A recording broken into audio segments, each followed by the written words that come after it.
Et salut à tous, bienvenue sur Moto06. Alors aujourd'hui, l'essai de la CBR 1000 RR SP 2017.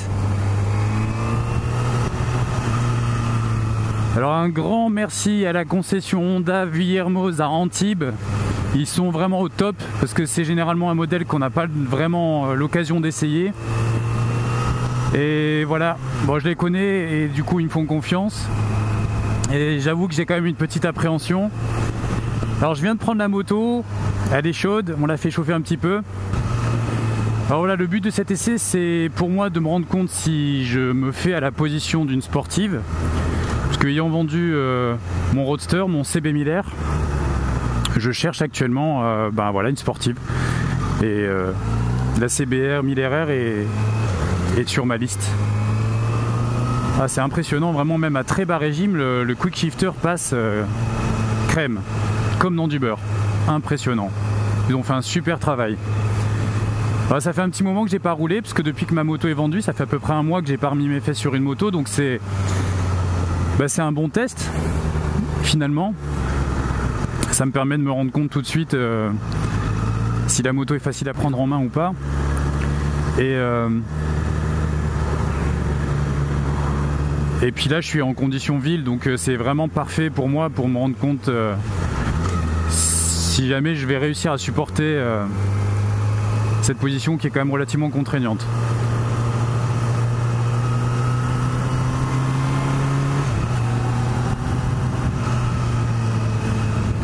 Alors effectivement, première impression au niveau position de conduite, alors j'ai pas vraiment l'habitude des sportifs, je suis assez collé au réservoir. Je devrais peut-être me redresser un peu, c'est-à-dire tendre un peu les bras, mais je commence déjà à ressentir une légère fatigue dans les poignets.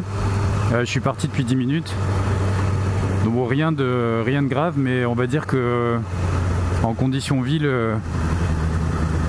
c'est quand même une position que je commence déjà à ressentir, mais bon.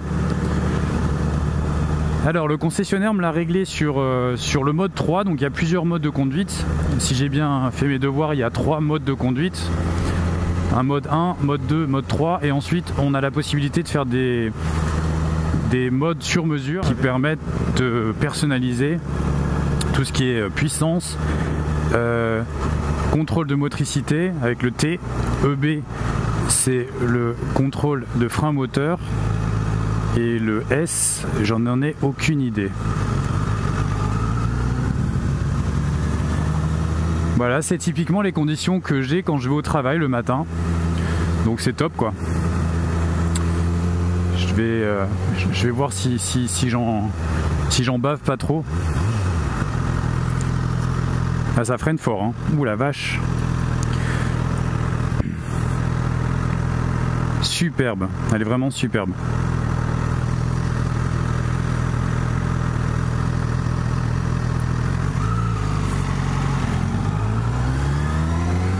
Alors c'est vrai que le mode 3 il bride un petit peu.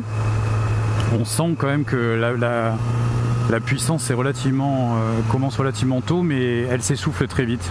Alors je sais pas si c'est qu'une impression, mais voilà.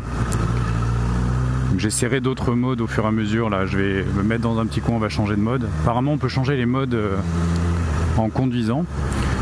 Donc ce que je vais faire, je vais déjà me familiariser avec ce mode là tranquillement. Et une fois que je me serai familiarisé avec ce mode 3, je passerai à d'autres modes. Donc j'imagine que le mode 3 est le plus souple et le moins puissant. Le mode 1, a priori je dirais que c'est le mode le plus puissant. Mais pour le moment on va dire que ça me va très bien.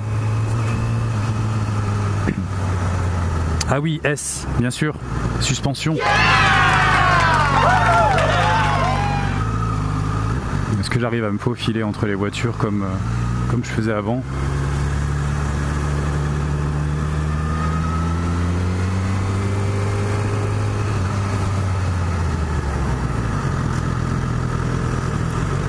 Pas mal, l'équilibre est pas mal. C'est très agréable quand même.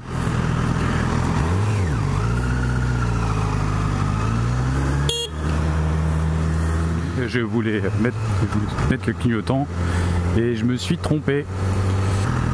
Je flippe un peu, je regarde dans mes rétros et je me décale parce que le patron de la concession vient de me dire que je lui ai demandé où est-ce qu'elle était la CBR 1000RR standard 2017 et il m'a dit que elle avait été accidentée. Qu'un de leurs clients lors d'un essai s'était fait rentrer dedans par une voiture à l'arrière. Donc du coup maintenant je flippe quoi. J'ai pas du tout envie d'être responsable d'un accident, ni de me faire rentrer dedans, ni de casser vraiment ce bijou de moto. Donc je vais tout doucement. Alors qu'est-ce que je peux vous dire d'autre? L'embrayage très très souple. Le moteur est très souple. Ça monte très très vite, je suis déjà à 100 km/h, je m'en rends même pas compte. Je vais aller passer toutes les vitesses pour voir si en 6ème à très bas. Mais c'est vrai que c'est très très contraignant, j'ai déjà les poignets cassés là. Je vais essayer de me mettre dans une position un peu plus confortable. Mais il paraît que ça fait ça la première fois qu'on essaye une sportive. On n'est pas très à l'aise, puis au bout de quelques jours on s'y fait. Et au final, cette moto vraiment elle est très compacte. Là j'ai pas l'impression d'avoir un réservoir entre les jambes. Hein. Et c'est très creusé.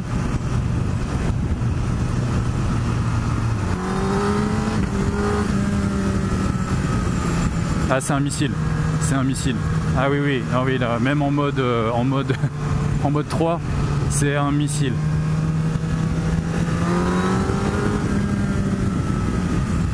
Ah, le dosage du freinage il est excellent. C'est ce qui me manquait vraiment sur mon CB 1000R. C'est vraiment...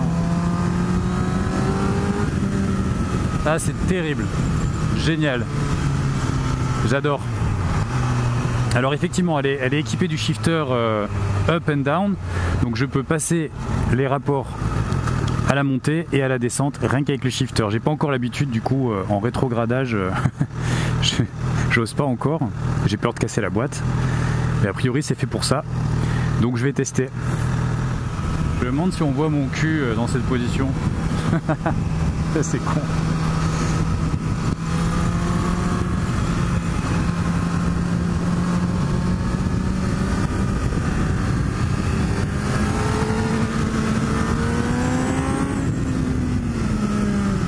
La vache, ça freine, c'est impressionnant. Ça accélère bien, mais ça freine fort.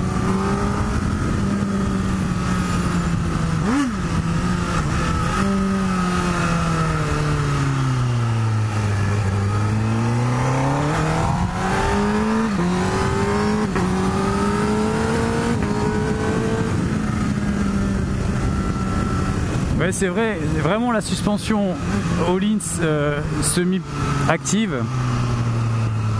C'est vraiment, ça donne un effet, ça gomme en fait les aspérités de la route et la moto, on a vraiment l'impression d'être sur un tapis volant quoi. C'est comme sur un nuage, c'est fou. Ouais, c'est vraiment impressionnant la puissance de freinage. Le levier est très mou donc du coup c'est un peu, on se laisse prendre.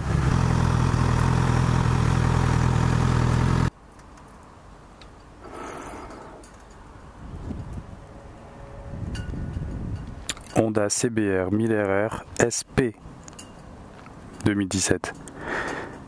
Alors voilà la bête. C'est extrêmement rare de pouvoir l'essayer, je suis très content. C'est un modèle avec suspension pilotée semi-active Öhlins à l'arrière et à l'avant. On le voit ici. Magnifique, elle est vraiment magnifique. Merci encore à Honda Vuillermoz Antibes de m'avoir prêté ce bijou.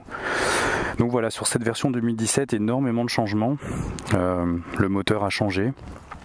Ils ont gardé quand même une base commune avec l'ancien modèle, mais globalement, voilà, vous le voyez, le look a changé. La puissance a été revue à la hausse. Elle a été magnifique. Elle a été adaptée pour la norme Euro 4. Alors ce modèle SP, il a le quick shifter up and down de série, les suspensions Öhlins semi-actives de série, et je crois que c'est à peu près tout, et un coloris HRC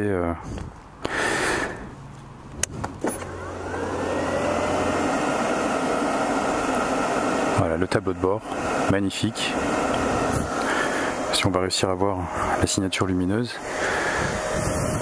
Alors non, la lumière s'allume uniquement quand on met le contact, mais il y a quand même les deux rétroviseurs qui s'allument. Donc ça donne quoi? On va tout regarder hein, en détail. Ok. La trappe à carburant. Comment est-ce qu'on ouvre la selle? A priori c'est ici. Comme chez moi. Voilà. Et dessous la selle, on a une petite trousse à outils. On met pas grand chose mais quand même.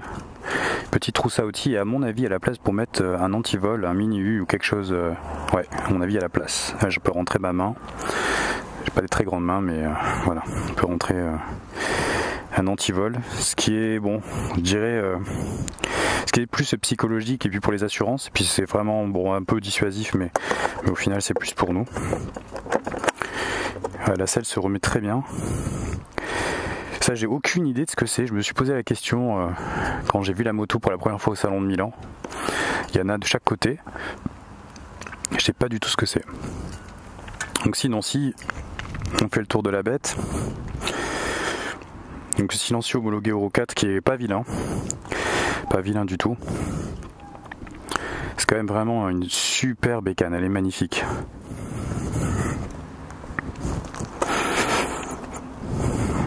Elle est montée d'origine en Bridgestone RS10 à l'avant et à l'arrière.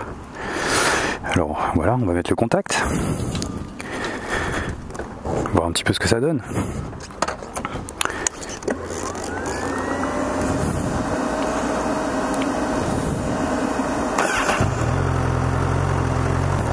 Donc jusque là j'étais en mode 3. La sélection des modes donc, se fait sur le commodo gauche, en haut et en bas, hop, mode 2, mode 1, et il n'y a pas besoin de les valider. Si on appuie sur le mode, ça nous permet de rentrer dans des sous-menus. Ici c'est le klaxon, plein phare, pour faire des appels de phare derrière. Ici c'est donc les warnings, les clignotants. Bon, le bouton des clignotants est un peu vieillot, mais bon. Et de l'autre côté, uniquement sur le commodo droit, le bouton start. Voilà, il n'y a rien d'autre. Et le kill switch. Elle est très chaude, elle redémarre nickel. Et la température moteur là c'est 103, on entend le ventilateur qui tourne.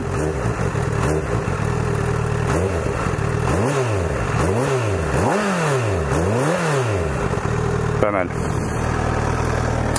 Ça va, je suis encore assez souple pour monter. Donc dès qu'on enlève la béquille, vous allez voir le petit voyant va disparaître. Parfait, pour laisser place au logo CBR. Au niveau du braquage, c'est pas trop mal. Est-ce que j'arrive à faire un demi-tour sur un parking comme ça? Oui, c'est pas mal. Elle est très bien équilibrée. Ouais, c'est vraiment... Non, c'est pas mal. Je lâche l'embrayage sans accélérer et la moto est très douce, elle ne cale pas.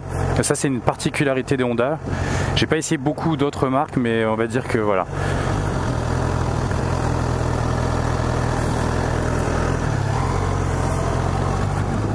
C'est vraiment impressionnant de douceur. Hein.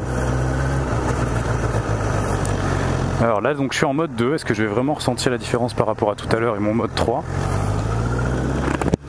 C'est parti. Ah oui la vache. Ah oui d'accord, ok, donc là je suis en mode 2, j'ai accéléré en première, j'ai failli m'envoler. Ah oui d'accord, ok. Prudence les amis. Ah oui quand même. Alors dans les réglages il y a P comme power, donc c'est pour la puissance, le T comme traction control, donc ça c'est pour tout ce qui est contrôle de traction, EB c'est pour le frein moteur, donc là il y a moins de frein moteur et je le sens, elle est plus en roue libre, et S pour suspension, et c'est des profils de suspension déjà prédéfinis et qu'on peut régler aussi. Et il y a quelque chose qui manque, c'est le réglage de l'ABS. Il n'y a pas le réglage de l'ABS. Alors j'avais lu que le réglage de l'ABS se fait de façon indépendante, et ça c'est très japonais. Ils veulent qu'en toutes circonstances, le pilote et l'ABS qui fonctionnent. Voilà. Donc l'ABS a priori n'est pas déconnectable. il est réglable mais pas déconnectable. Info à vérifier bien sûr. Et c'est vraiment hallucinant parce que je suis passé en mode 2, donc a priori je veux dire j'ai toujours la même moto et j'ai l'impression d'avoir changé de bécane quoi. Ah mais là c'est de la folie. Donc voilà, résultat mode 2, mode 2. Et apparemment on peut passer les modes en conduisant, donc on va faire le test. Mode 1. Et là je valide.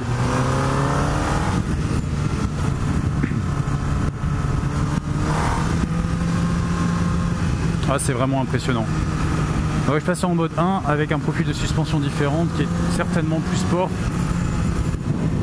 Elle est vraiment magnifique.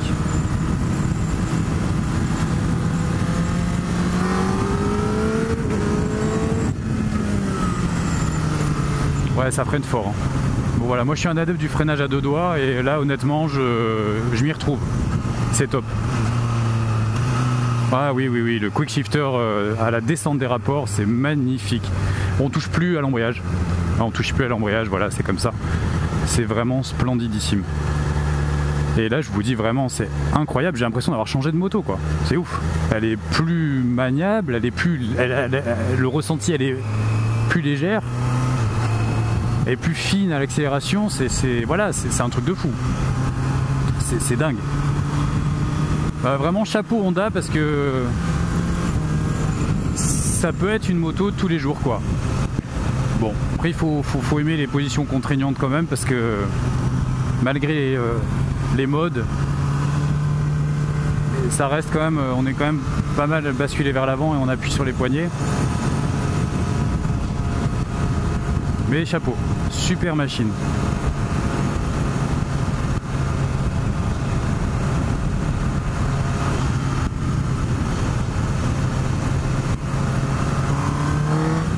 Ah oui, c'est impressionnant en mode 1. Vraiment impressionnant. Ouais, la moto, ce pilote, c'est... Ah oui, c'est vraiment superbe.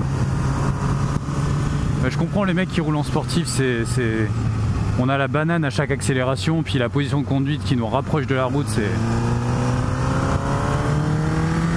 Voilà, ce que je vous disais tout à l'heure, c'est je garde l'accélérateur constant comme je viens de le faire là. Je l'ouvre au tiers et je bouge plus et la moto accélère de façon très progressive. Bon, pour moi ça demande un petit temps d'adaptation parce que je sais pas, c'est un peu étrange. On dirait que la poignée est pas tout à fait connectée à la roue arrière et qu'on a un petit temps de latence. C'est léger mais et en même temps c'est pas gênant mais ça demande juste un temps d'adaptation. Voilà.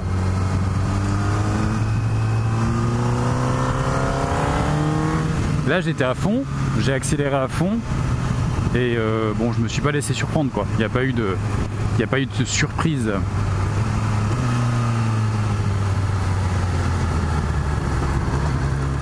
Alors au niveau de la place à bord, moi je me trouve relativement à l'aise, même si un peu on appuie sur les poignets, mais j'ai énormément de place pour reculer. Là si je me recule à fond, vraiment j'arrive à... Ouais. J'arrive à me caler correctement derrière la bulle, même si la bulle est vraiment toute petite.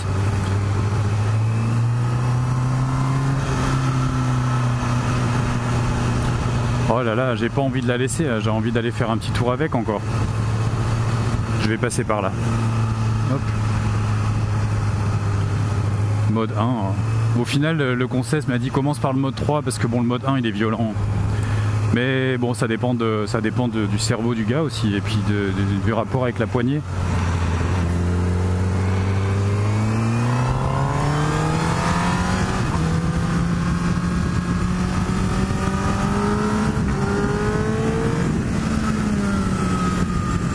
Ah, c'est vraiment jouissif, c'est impressionnant. L'échappement d'origine fait déjà un super bruit et la boîte à air aussi. Alors ça souffle pas autant qu'une Kawa, mais alors ça fait déjà un très très beau bruit d'origine. Très bien. J'aime beaucoup. Puis ce tableau de bord là, il est magnifique, petit, compact, lisible et en couleur. Superbe. À voir hein, dans le temps comment ça va vieillir tout ça.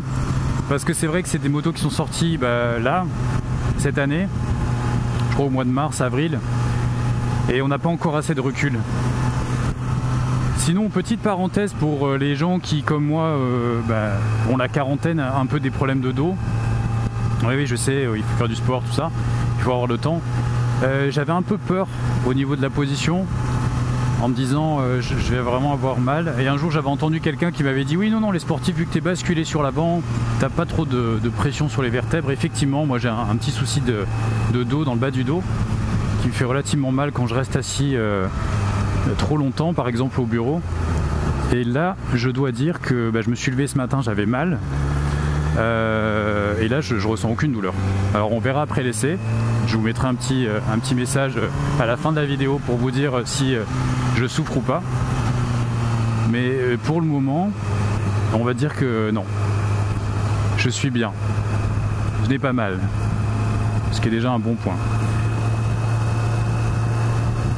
Alors j'ai peut-être pas fait attention, mais j'ai pas vu de cruise control dessus.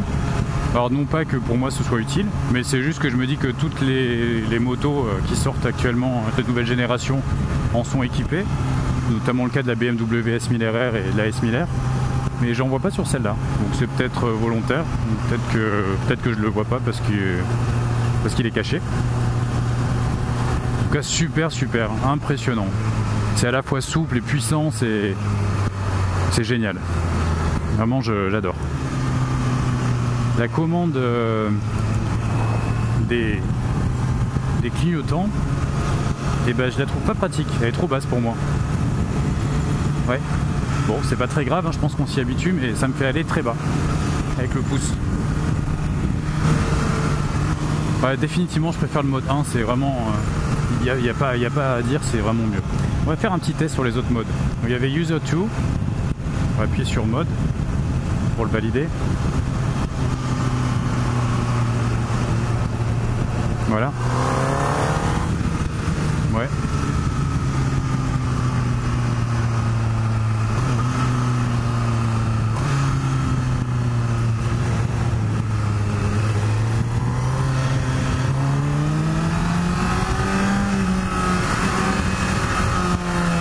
Cette monte en RS10, elle est monstrueuse.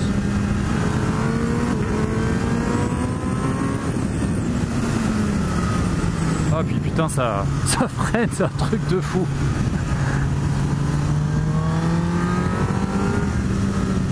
Ça freine, c'est un truc de malade. Mais putain quel kiff. Impressionnant. Ça y est, hein, ça fait 35 minutes que je roule avec, je l'ai adopté, je l'ai en main déjà. Impressionnant. Ça c'est du Honda quoi. On va essayer le User 1. User 1. Oh oui c'est violent. Ah non c'est très violent. User 1 c'est très violent. Bon en fait oui c'est un missile domptable. Oh puis le shifter il passe mais tout seul. Il passe tout seul le shifter, c'est magnifique. Vraiment superbe, super bécane. Alors je vais essayer de me reculer un peu sur la selle pour voir. Mais sinon tout tombe bien sous la main à part la commande des clignotants.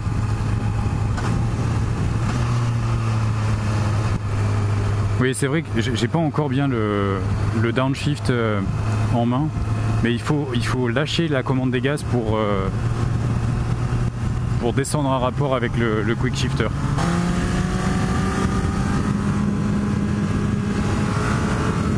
Ouais, c'est pas mal du tout, hein, au niveau position de conduite on est bien. Finalement, après un petit moment, la position sur les poignets est plus aussi contraignante que ça.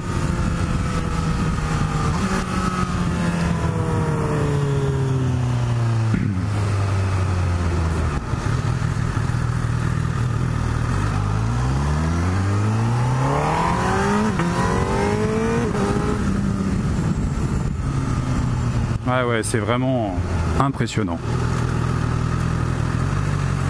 Impressionnant.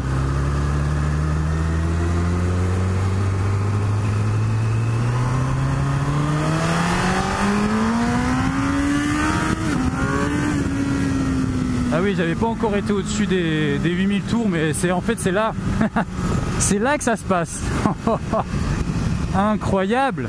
Ah oui, non, j'ai tiré la première là, c'est là que ça se passe. C'est là que ça se passe. Ouh la vache. Ah ouais, ouh là là là là, quel monstre. Voilà, la Fireblade est de retour. Impressionnant. Oh, puis le bruit, c'est magnifique. Alors oui, c'est vrai que ça se joue dans le haut du compteur, hein. Ah oui, oui, oui, oh là là, impressionnant. Désolé, je manque de vocabulaire là, mais c'est un truc de fou. La vache. Ben voilà les gars, c'était mon essai et mes impressions de la CBR 1000 RR SP 2017. Et j'ai qu'une chose à dire, c'est waouh. Alors la question maintenant c'est, est-ce que j'achète à 22 500 € hors option et hors IMAT? Bah, si j'avais l'argent, ouais carrément. Mais là, bah, je veux dire, bah non. À voir sur la version standard, qui elle est à 18 000 €. Alors je vous dis à bientôt pour un autre essai.